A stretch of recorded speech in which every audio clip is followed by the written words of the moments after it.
You are moving to the next topic, which is very important. This one.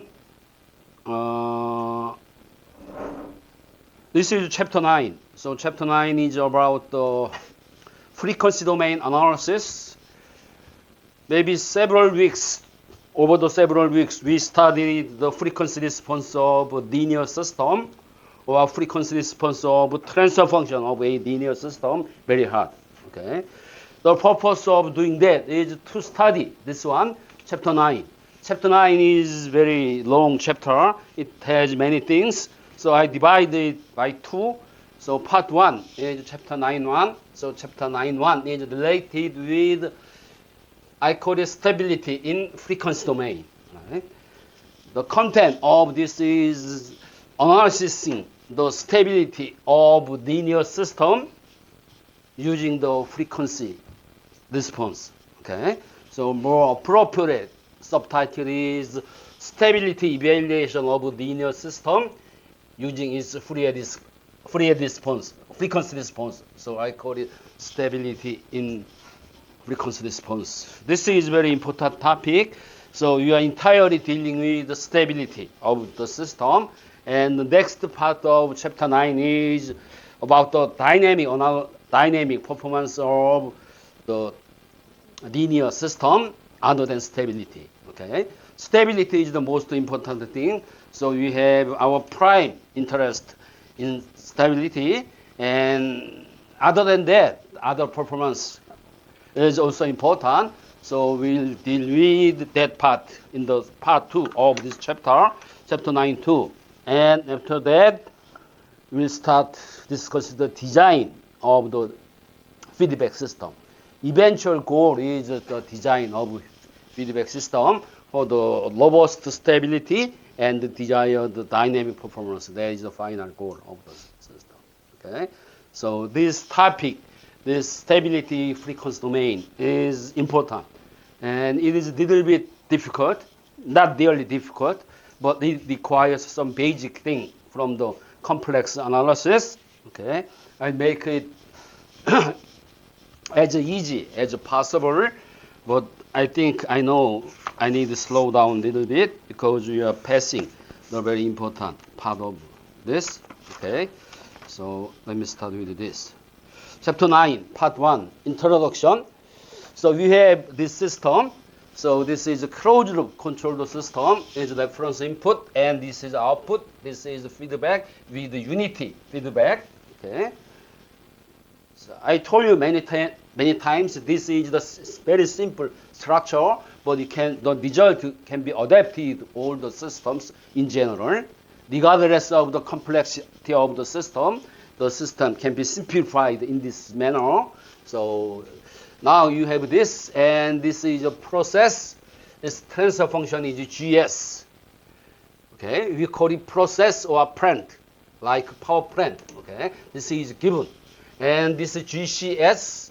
C denote the controller or compensation. This is the part you are designing. All right. So this loop gain for the given system, one most important feedback response is this one. So through this feedback path, if there is a feedback loop. This is called the loop. So this is the loop gain. Okay, let me explain this later. And the input to output transfer function of this feedback controlled system is this one. Okay, so this is from the single loop rule or Mason's gain rule.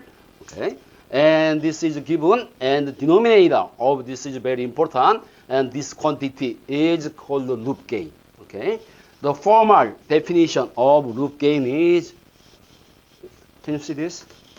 Okay, you can recognize this. All right. So formal definition of loop gain is this one.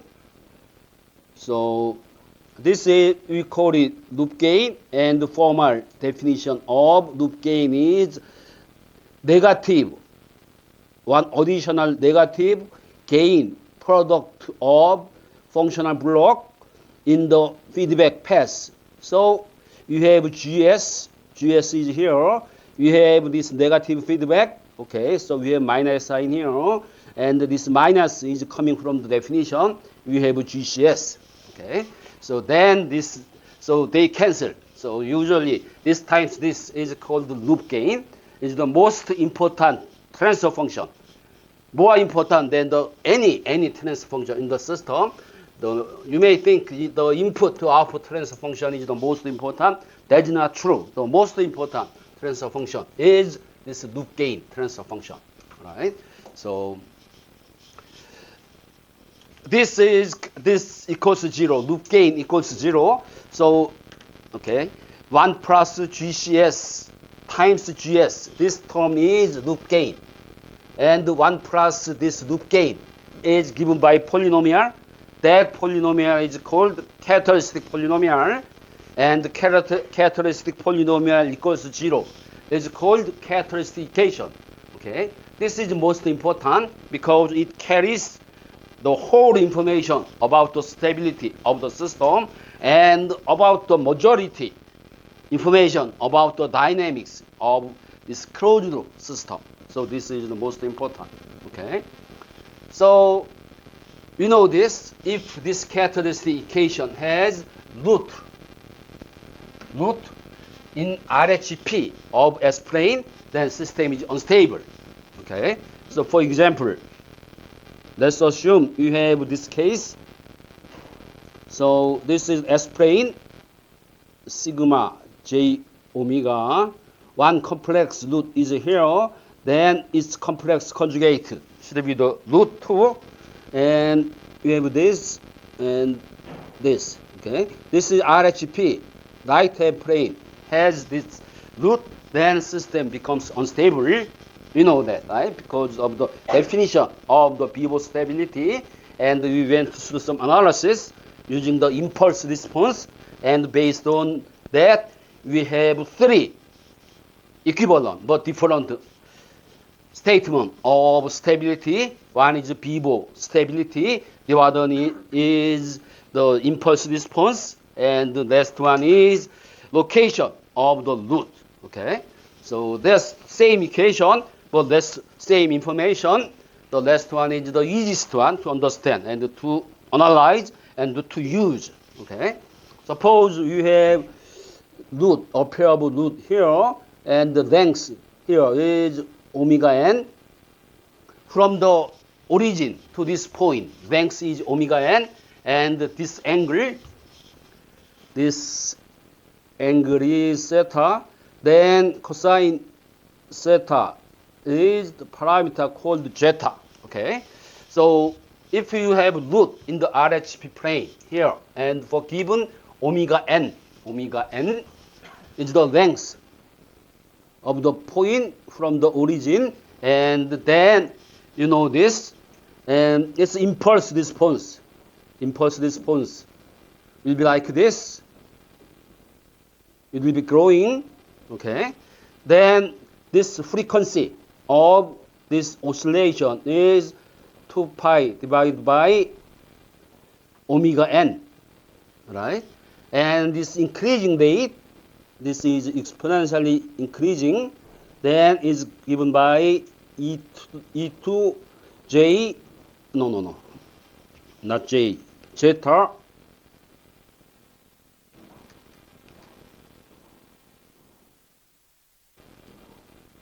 zeta omega nt. Okay, this is the impulse response is denoted at GT. Okay, so this is the impulse response. The response will never dies out, it diverges. Then system is unstable, and the location of this is related with this frequency of this increasing rate. Okay, you know this, right? This is very important.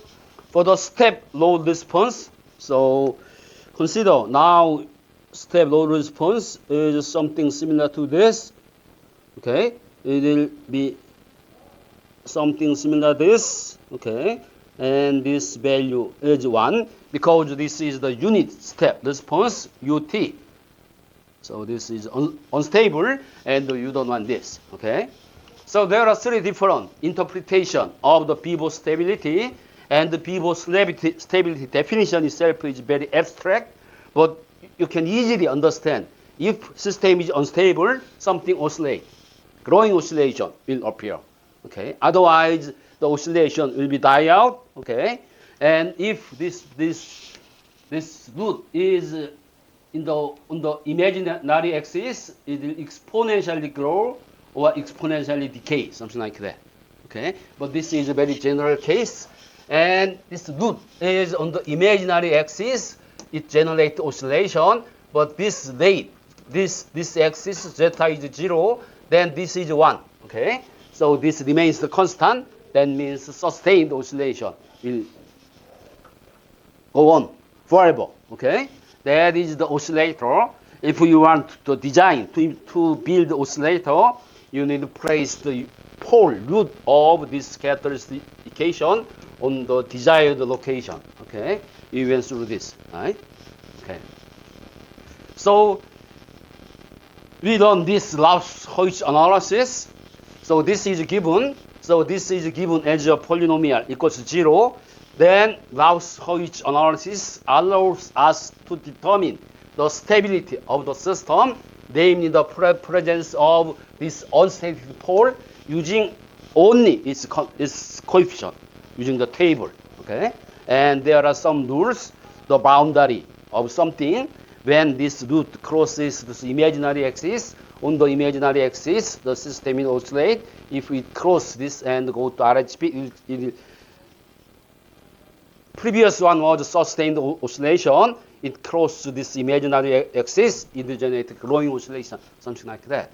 Okay, we use this Laus-Heusch method to determine stability of the system only using the coefficient of the characteristic polynomial equals 0, which is characteristic equation. Okay, this one. That is the Laus-Heusch analysis. Okay. We will learn now Nyquist analysis, and the Nyquist analysis provides the same information about stability, and this Laus analysis also provides the number of RHP root, unstable root, okay, number of RHP root, number of sign change in this p-bomb law element was the number of unstable roots, okay, and Nyquist analysis is providing same information, okay, stability of the system, and it provides also number of unstable or imaginary roots in the system, okay, namely in the characteristic equation, okay. So it provides the information, of course, stable or unstable, and it provides the information how many roots are in the characteristic, unstable roots are in the characteristics, okay. Previously we used the coefficient of the characteristic polynomial. Now we are using only polar plot of this, frequency response of this, okay. That is the basic difference. Here we are using the coefficient of this, and here we are using the polar plot of frequency response. We are using frequency response. You are using Bode plot, but directly we are using the polar plot of this loop gain, that characteristic equation. This one. Okay. So this loop gain, right? So loop gain is very important. So I wrote down here again. Loop gain is gain product of the feedback path with minus sign in front. This is important because always we are dealing with the negative feedback. There is a minus sign in advance because of the negative feature of the feedback. So we have something positive, we need another negative. Here, minus sign. This is the definition of loop gain. Okay. If you forget this, this is another loop gain. It's negative of the loop gain. Okay. So when we are saying the loop gain, don't forget this. Negative gain product of feedback path. Right. And this is called loop gain, and this is called characteristic polynomial, and this characteristic polynomial equals 0 is called characteristic equation. Okay. So what is the difference between Laus-Heusch method and Nyquist analysis is, one is this one. We need to use the coefficient of polynomial. You are using loop gain plot, Bode plot, or polar plot. That is one thing.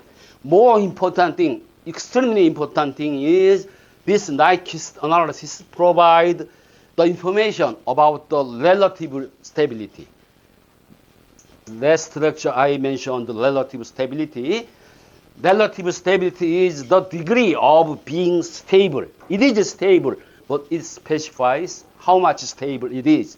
Okay, that information is not here. That information is apparently exposed in this analysis, and more precisely, this Nyquist analysis provide the neighborness of your unstable pole to the imaginary axis. Okay, if the unstable pole is somewhere here, it is a little bit unstable. It's far from here. It is very unstable, and this sinusoidal oscillation is growing very fast, slowly, something like that. So it provides the degree of being stable, relative stability, and it also provides maybe 99% of characteristics of other transient response. This is stable, system is stable, and it also provides the information about the characteristic, dynamic characteristics of the system. For example, step impulse response and the step disturbance response can be closely predicted from Nyquist analysis through this relative stability. Later on, we call it gain margin and phase margin. So those things are very important. There are so many methods of analyzing this stability, nonlinear thing, some fancy 4G, whatever. But they don't provide this relative information, relative things. So this relative information is most unique feature of this Nyquist analysis, and it shows its greatness in relative stability, phase margin particularly. Okay, you understand this later on, right? What else we have? We discussed the neutral cost analysis. Okay, neutral cost analysis is here is some K. Okay, so we have this is GCS is just constant, and we plot the trajectory of the loop while K increasing K from the infinity. So it shows information about the trajectory of the loop when some one parameter. Okay, it doesn't happen to appear here. K can appear anywhere. Okay, then you can modify a little bit. Okay, and it provides the information about the trajectory of the loop, location of the loop. We call it loop locus. Okay, so but that information is limited. And finally, we have Bode plot method.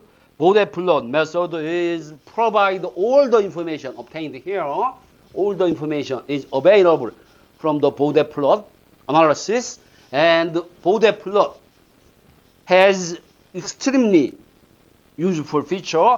It provides how to optimize your design, how to improve your design. Okay, using this, you can evaluate your performance. You can judge the goodness of your design. So you know my design is poor. Then you want to improve that. Then how to improve your design is given by Bode plot method. So we will be using that lastly. So this is also important. This Nyquist analysis is very important. Okay, but many students, they think this is difficult. They don't use this, and even some professors, they skip this chapter, and they teach easier things, easier to teach. Right? I know many classes they mention this very briefly, or they don't mention this at all. Somehow, I don't know why. Okay, I don't know what they are teaching basically, except this. Okay, all right. So this is very important.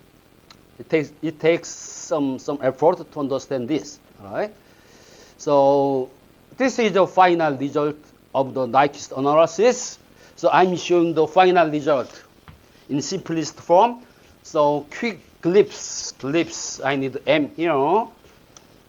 I was hard to pronounce this, so I found M was missing. So glimpse of the Nyquist. So you are just seeing the final result, this analysis, okay, in advance, okay, before starting the details, right? So this is the final result of this. Okay. Big question is, this is what? 1 plus this loop gain equals 0 is the characteristic equation. And the biggest question is, this equation has any RHP root, okay? If there is a root, RHP root, how far they are apart from this imaginary axis? Those information is extremely important. So answer for that is this one. This is a polar plot. It has all the answers, okay? So suppose this. Your question is, you want to know any root is in RHP, whole RHP, okay? Whole RHP is area of infinity. So this is a conceptual plot. This is RHP, right? So this is RHP. This radius will be infinite. So this is origin. Then you travel here, you start here and walk around here and around past this. You pass infinity point and back to the here, and this is positive omega part. This is real axis. This is J omega axis. So this is positive axis, frequency axis. Start from here, you walk along this line, and you constantly looking this where loop, any pole, any loop is inside of here, and go to infinity, and go back this axis. This axis is what? This is negative frequency. Negative frequency axis, okay? It's not physical one. Okay? It's imaginary things. It's conceptual one, but theoretically, you are going around this with minus frequency axis, okay? This is not physical one. And you are looking through this where there is any root inside of this equation, okay? Then if you can see, there are 2, 4, 6, something like that, okay, unstable. That is the basic idea of this root-locus analysis. So doing that is very simple, okay. It looks very difficult and very formidable job, okay, but job itself is very simple. You have loop gain. So this is loop gain, and you plot the Bode plot of your loop gain. So you have this kind of plot. At low frequency, you have the constant gain and -1 slope here and -2 slope here. Okay. Suppose this is constant value. This is -1 slope and -2 slope. Means you have one pole here, you have another pole here. Okay. And this is constant. This L 0 frequency is constant. This is starting point. So now you are running around this, okay, and you are start here and you stop there, okay, because this is the real frequency, and you know this from this point and up to this point, okay. This is some artificial things. So you have this information, and this is Bode plot, and convert this thing into what? Polar plot, okay. So this is constant, and this horizontal line means phase is 0. So your starting point is here, somewhere here, right here, okay. Frequency is 0 plus very small number, 0 plus, okay. And you are running through this line, and you are increasing frequency this, and obtain you went there. So this is increasing further. So this will go very fast to the 0 value, minus infinity value, which is 0. Okay. Then starting from this 0 plus frequency, this will go and this will go, and eventually this will go with this in this manner. Okay, so I need one more pole here.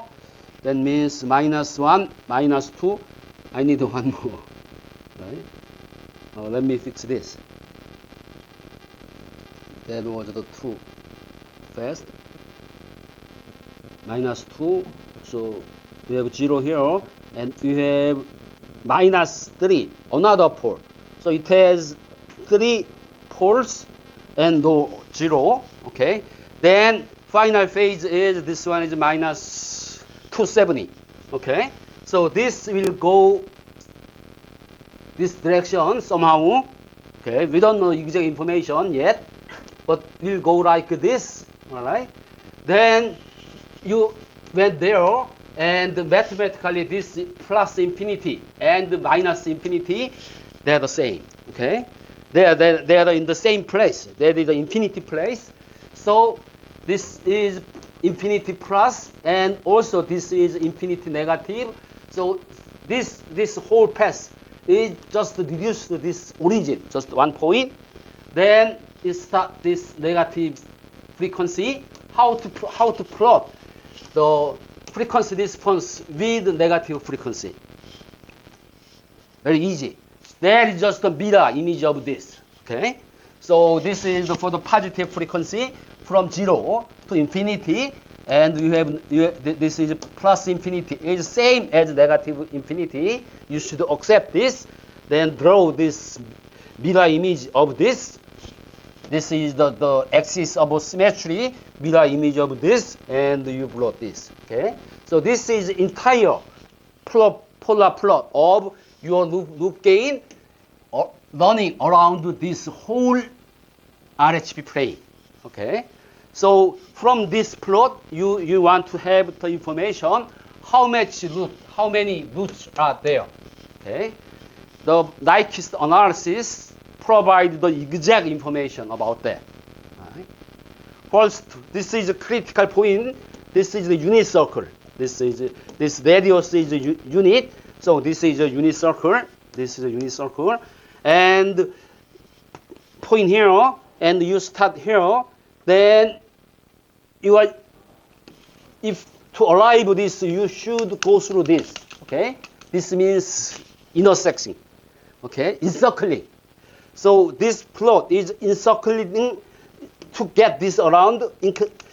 First encircling once, and went here, and to go back, it should encircle this my finger twice. Okay, there is a number of encirclement, right?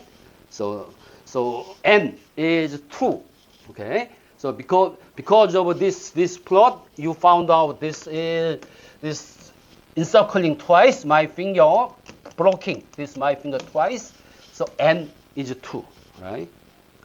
Counting this is maybe tricky. Then you just draw a line, and from the origin to this line, and count this number of intersection, which is 2, right? If you draw a line here, you are just intersecting once. So find the maximum number of intersection. Okay, required from there to get out of this area, outside of this circle.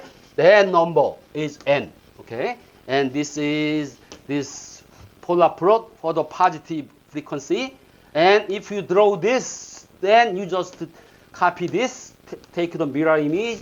Then you are drawing the whole polar plot for this entire RHP.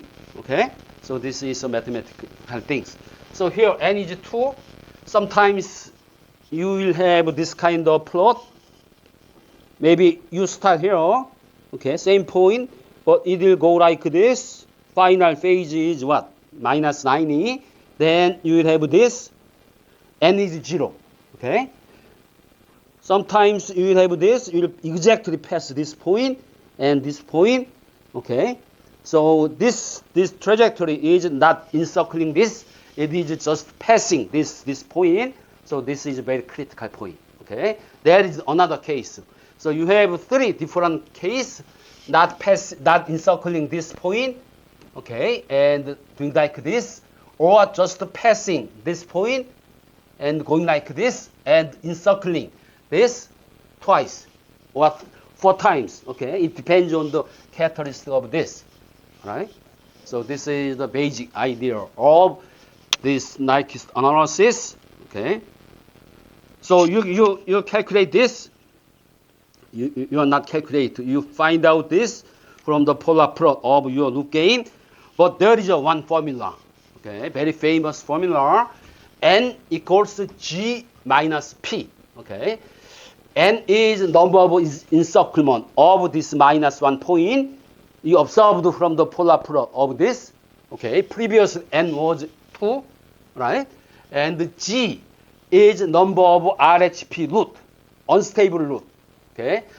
This number should be 0, okay? Otherwise, system is unstable, right? P is number of RHP pole in this one. Let me explain this. Number of RHP pole in this one, okay? This is loop gain. This is loop gain. But what we are looking for is 1 plus loop gain equals 0. Has any RHP root? This is a characteristic equation. And GCS, GS is a loop gain. Loop gain has any RHP loop. That information is extremely simple because this is factorized most time, okay? And this is known. It's already known. And number of RHP root and number of unstable root. No. RHP pole of this loop gain. And this one is totally irrelevant. They are not related. Two different numbers. There is some relationship, but in general, they're entirely different number. So this does not mean it helps to evaluate this. Okay, it does not mean much. Okay, so this comes free because this is already factorized. Then you know where is the pole. Okay, and where the pole is located. Okay. Just watching this equation, you can tell, and this is using this, then you can calculate this, right? So this is indirect way of knowing this based on this information and this information, and this P is known in advance usually, and this N is evaluated from the previous plot, and G is the number you want to know, okay? So everything is automatic, okay? And this loop gain is usually factorized, and actually we are designing this, okay? Designing this GS is given, you are designing GCS to have desired shape of the loop gain, okay? During that process, all the information about this loop gain should be known because you are trying to shape the loop gain in the desired form. Okay, so control design is called loop gain shaping. So I'll explain that term later in detail. But basically, the compensation design is shaping the loop gain in the desired form. Right? Now you don't understand this, but later you will understand this very clearly, right? And this is N is the number of clockwise this direction encirclement of this minus 1, 0 point, critical point made by polar plot of your loop gain, while this frequency varies from 0 plus to infinity plus, and this is the same point, then 0 and this point to 0 minus this point, right? But really you don't have to worry about this. You easily, the loop gain is given, you can easily plot this, then you can easily convert these things like this, then flip this around against this real axis, then count the number of this cross section with this one. Okay, this is the number of encirclement of the N. All right. So principle, the argument principle and the Cauchy theorem. Cauchy is the name of the guy. So I know this. I don't know why they call it argument principle. Okay, argument is that it has many meanings. I looked up the dictionary many times. I think somehow it is related with angle or independent variable. I don't know, but it's called, this equation is called Cauchy's theorem or argument principle. This one is easier, right? So this Cauchy is the name of the guy. So Nyquist stability criterion is given this. So N equals G minus P is the given equation proved by Cauchy. And this is converted to this. This is the number we want to know, and this is usually given, and N can be calculated from the polar plot of the loop gain. Then this is known, right? So N, R, P are known in advance, and number of unstable RHP root of the characteristic equation is determined by this equation. This equation, this G, should be 0 to be stable. Okay? Any number, positive number or negative number does not make physical sense, but that is also unstable case.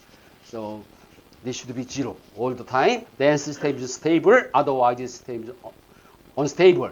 You are doing this without solving this, okay? Just plotting polar plot of this, okay? And furthermore, for most cases, 95% of the practical case, this P is 0. Usually this is 0, okay? That loop gain has RHP pole, means loop gain itself is unstable. That system, we won't deal with that system very often, right? But there are the cases, but it's very rare cases. So usually P is 0. When that case, then G equals N, right? When this encircle this -1, 0 point, then system is unstable, and the number of encirclement is number of unstable RHP root. Okay, that is the final result of this, and everything is done using this only polar plot of this loop gain. Okay. Now simple examples, okay, but it's necessary to understand the feature of this, okay. All right, so I show 3 cases, and all cases you assume P is 0, okay, this is the usual case. Then this is the polar plot of your loop gain as encircling this point twice, so N equals 2, right? Then unstable RHP root are 2. There are 2 unstable RHP root, maybe this one and this one. Then GT, this suppose this length is, let me use this one. Length is omega n, and this theta, then cosine theta is that zeta. Then this will be increasing, and increasing rate is zeta omega n t. Okay. No, zeta is okay. This is RHP. Okay. This is positive number, so increasing, and this frequency is given by 2 pi divided by omega n. Right? Same information, and this is impulse response, and the step response will be something similar to this, right? So this is unstable, okay? So for the second case, this is a polar plot of your loop gain. It is passing, hitting this point, critical point exactly, and go to the origin. And this is a mirror image of that. Then it does not encircle this point, but it passes this point. Okay? That means there are 2 roots here, one here, another one here, and the frequency of passing is just this one. This is omega n, and this polar plot is passing. Okay? In this polar plot, the information about the frequency omega is hidden, but there is one point we know. At this frequency, omega is omega n, and it generates this sustained oscillation, this, okay? And the root is here, okay? And this distance is omega n, of course, and this angle is 90 degree, and cosine 90 degree is 0, right? So this is this rate is e to 0 t. So this is that is 1. So this is not increasing or decreasing. It stays here. Okay. This is the sustained oscillation. We will prove this exactly. Why this happens here. Okay. Why, how this frequency is determined and so on. And this will be proved. Will be analytically proved. But you understand this. You should know this. So when it passes this point, it generates this sustained oscillation, and the loop is just passing through this. This is the same as the condition auxiliary equation equals to 0 at Laus table. It's the same condition. Okay, so this is the case. Right? It's called marginally stable, and the meaning is this is the borderline between stability and instability, and the boundary between being stable and being unstable. So we should avoid this unless you are designing the oscillator. Except that case, this should be avoided. It is considered as unstable case for that sense. Okay. And lastly, you have this. Then this is going through this, and this is a critical point. So this polar plot does not encircle this. So n is 0. So there is no root in the RHP. So suppose root is here, then this is decreasing like this, right? Rate of decreasing is related with this zeta, and this oscillation of damped, the frequency or period of damped oscillation is related with distance here. Okay, same as the previous case, zeta and omega. And the step response is the same. Okay, the impulse is response is vanishing. Then step response is it's not vanishing.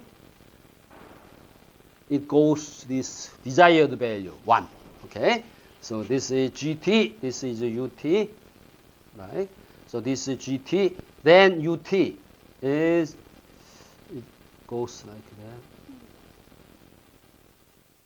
This is a unit step response for this case, marginally stable case. Okay? Okay. So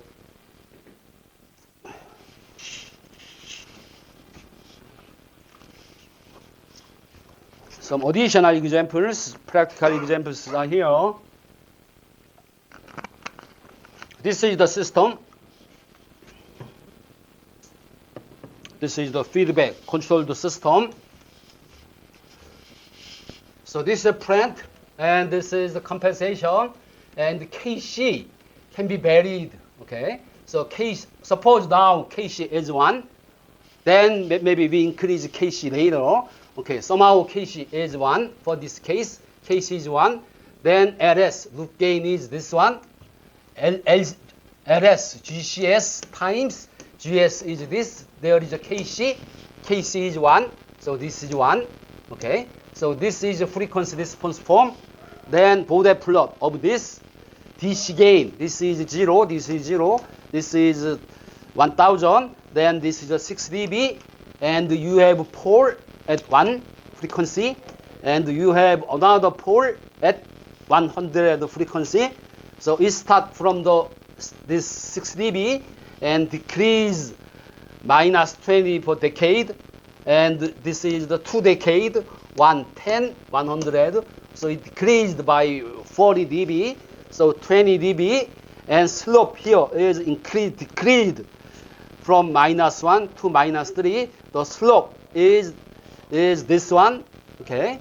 and this is the value here, and decaying slope at this point, this becomes a 0. That is a 0 crossing frequency. So this log equation is converted to this linear equation, and this is the crossover frequency here, right? So omega c is crossover frequency.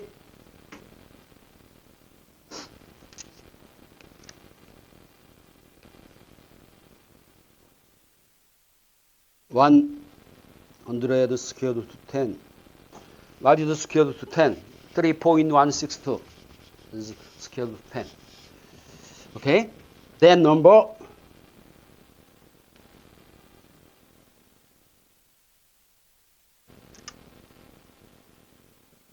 and the phase here is 0. Phase here is somewhere in the middle, and something similar to 90 degree. It's not that important. And here is something similar to this one, and the final phase is minus 180. But this is asymptote, right? It goes minus 180 at the frequency of infinity. Okay, it never goes to the minus 100. It approach to that forever, right? So that is important. It's not the minus 180. It approach this one. Okay, so this information is given here, and convert this into the polar plot. Start here. Okay, omega 0. So we plot only this one. So start here. Okay, so this angle is 0. Okay, and value is 1000, and go like this, and go like this, and at some frequency it crosses this unit circle at this frequency. 0 dB is 1 unit circle, and the final phase is long. It should approach in this manner. Actually, it should approach in this manner. It's approaching this minus 180, but it never goes minus 180. Okay, it goes at infinity. So it is going like this, right? So like this. It starts here and stops there. This is for the positive frequency, and this is infinity, and infinity merge together, and negative frequency start here, and frequency is decreasing, so it has a mirror image of this. This is the frequency of real frequency, positive frequency here, and this is some conceptual imaginary frequency, negative frequency. And so you have this one, then this one, encircle this point 0 times, right? So for this case, we have this equation, right? And this P was 0 by assumption, N is 0, that means G is 0, no RHP root, system is stable, right? Now K is increasing. K was 1, but K was 10, K is 100, something like that. Then will be changed, but this final phase will never go to this number, right? That means whatever K you might have, however large it might be, final phase is this slightly less negative than this. That means it slides along this minus real axis, and it never touch this. It cannot touch this. It can go close to this, but it cannot go there, right? Because of this phase. System is always stable, regardless of the value of the K. That information is apparent here. Okay, so no RHP root. System is always stable. Okay, and go to Laus analysis. This is the case for the K as 1. So KC, it was KC. KC is 1, right? Then we have this, and this is Laus table. Then they are all positive stable, right? But if this is very large, you can have a very large number here, but still positive, right? This is small number. This can be very large, but this is still positive. So everything is positive. So whatever value you have, if Kc is positive, this system is stable. You cannot destabilize this system by changing K. All right? This is obvious, right? This is the second order equation. Then all the coefficients are positive. Then the system is stable. Okay? This is the plot. Kc is 1, Kc is 10, 100. Everything will go up, raised by 20 dB, 20 dB. But phase remain the same. The phase is just is a function of this pole location. So it's a fixed. Phase remain the same. And this crossover frequency is increasing, but this phase never goes to minus 180. Okay, that means this can go closer to this point, but it never touch this, cannot touch this. That means this is stable for any K. Okay, any positive K actually. Okay, so this information is shown here. That information, this system is always stable. But any positive value of the Kc is shown here. Also shown this Laus analysis shown here, and the root locus of this is this. So you start from here. There are two poles, and K is 1 is here, and this increases. It goes forever, but never cross this axis. Means system is stable. Okay, or all Kc. But if Kc increase, zeta will go down. It approach 0, then system becomes almost unstable at extreme case. Nevertheless, the system is mathematically stable. Okay, that is the result of this simple analysis. This is the final result. Okay, so this part is easy. Okay, and you have fun with this. Okay, actually that is all you should know if you want to know the result of this Nyquist without knowing anything further. Okay, but that is not a proper attitude. So now you need to go through some theoretical background of previous statement.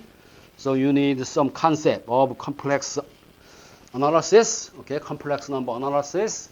That is the contour mapping from S-plane to FS plane. Okay, so let me explain this. Okay, you can read this later. So this is S-plane. S is a sigma plus j omega. So this is a real axis, and this is imaginary axis. Okay, you have some function of S. Suppose you have a function of 2s plus 1. Okay.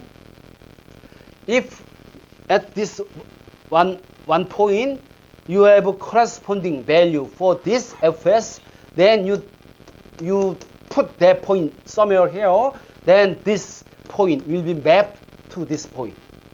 Okay, this is also complex plane, but this is fs, so this number can be different. So fs is also complex plane, but different coordinate u and v. Okay, so here is a u and v. One point here will go some point here, and one point will go here, some point here. Okay, so you are doing this, you are evaluating this, okay, fs, along with this closed path in S-plane. This is called contour. So you are evaluating this along with all the point in contour. This is gamma, this is gamma. It's not tau, it's gamma.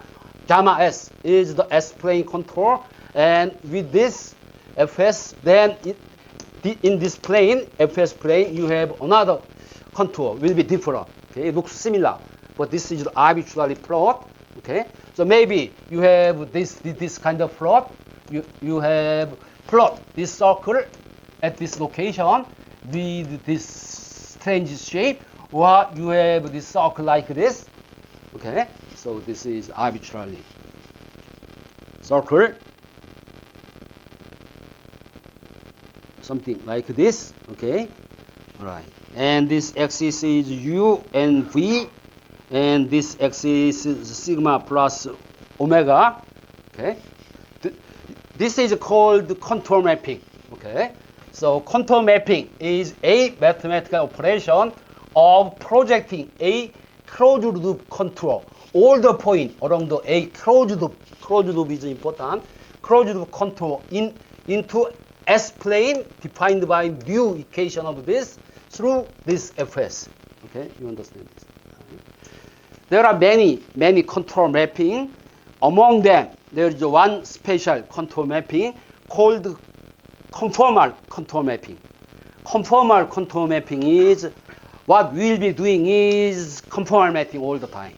There is a non-conformal mapping, some strange mapping. We won't deal with that. What we are discussing in the future in this class is all conformal mapping. So conformal mapping means this. So this is S-plane. Suppose this is S-plane, S.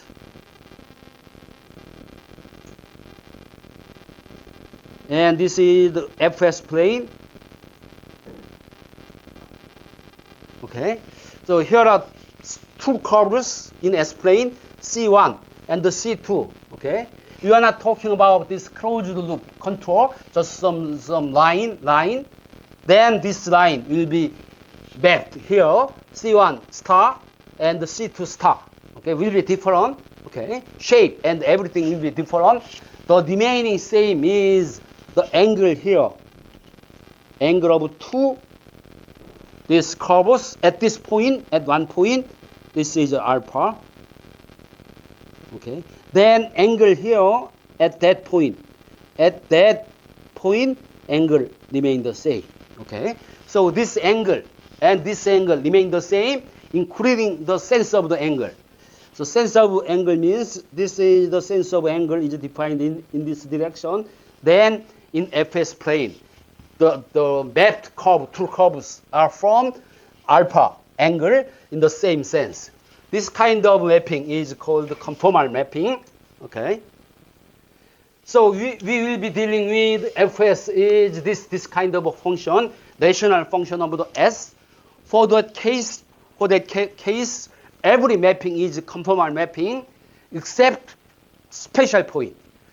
If there is a pole and zero in here, okay, in Fs there is a pole or zero, then if this mapping pass avoid that point, that mapping becomes conformal mapping. Okay. Why we are interested in this conformal mapping? In conformal mapping, if this gamma S-plane contour is closed, then F-plane contour is also closed. Okay.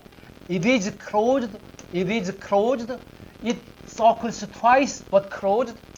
It is closed around this origin. It is closed around this origin, but this is closed somewhere else. Okay. But closed contour becomes closed contour in after the mapping. Okay. That means that is because of the conformality of this mapping, and that mapping is called conformal mapping. And this function, any function we will be dealing with as a transfer function, as a loop gain, is conformal mapping, except that point, pole and zero. Then there is a pole and zero. Then you should avoid that point when you are doing mapping. Okay, so that will be discussed later. Example of conformal mapping. Okay, let me finish this page. Okay. All right. So we have this. This is 2s plus 1 is Fs. Okay. So this is rational function, very simple function. So this should be conformal mapping. And in S domain, we are defining this. This is our contour, closed contour. And you perform this for each point along this scale. You calculate this. You put that corresponding dot through this. Then this will be this one. Okay. This is a typical example of conformal mapping. In conformal mapping, origin is contained here. Origin is contained here. It is coming in the middle, but it is somehow coming in the non-middle, this side. All right. So this is the one simple example of conformal mapping. So this mapping function, fs is this, fs 2s plus 1. And here in this S-plane, gamma S is sigma plus j omega, S is this plus 1. Then real part is this, imaginary part is this. Okay. Along this path, along the square, just consider this one. Consider this one, A to B. Okay. So line segment A to B in S-plane is sigma is fixed at 1, but J is varying from -1 to +1 here. Okay. So this is the range of sigma. Sigma is fixed, and this range of this omega is changed. Then you perform this, okay, because this is your mapping function. Then U is this one, 2 sigma plus 1. Sigma is 2, right? And the sigma is 1. Then this is 3. And JV is 2, J omega. Omega is varying -1 to 1. Then JV is changing -2 and 2. Okay. So this line segment is mapping to this, to FS plane. Okay. So this is gamma omega. This is gamma F. Okay. This is gamma. It's not T. Tau. Okay. It's gamma. Large letter of the gamma. Okay. So this is the one simple example, and this is another one. This is the second example. The mapping function is this one. This one. Okay. It has pole at -2. Okay. So we avoid that, right? Because if we pass this point, this conformality is broken. So you avoid this. So pass is something like this. Then calculating this is very simple. So for this point, A is this one, and put S. This is S, right? This is S is this. Put S here, and then this number becomes this. Coordinate of this is real part and this imaginary part. So A is this point. A is mapped to A prime.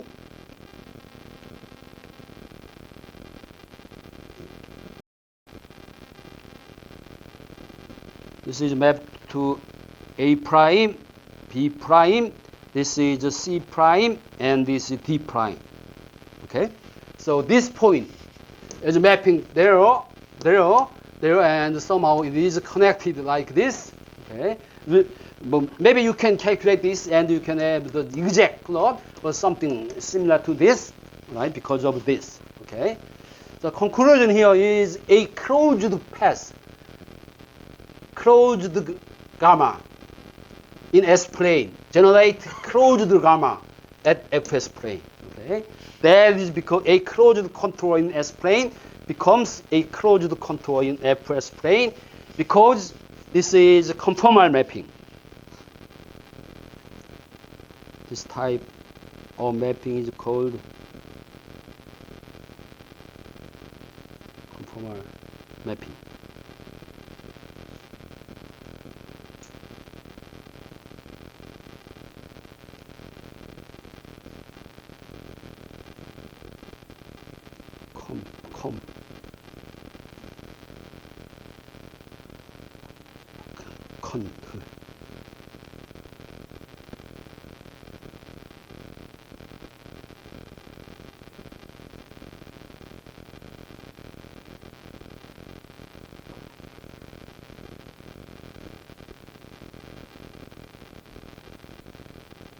Conform means having the same form, something like that. Okay, having the same form. Conform, FIRM, something else. Conform is having the similar shape, something like that. Okay. Okay, we stop here. Right.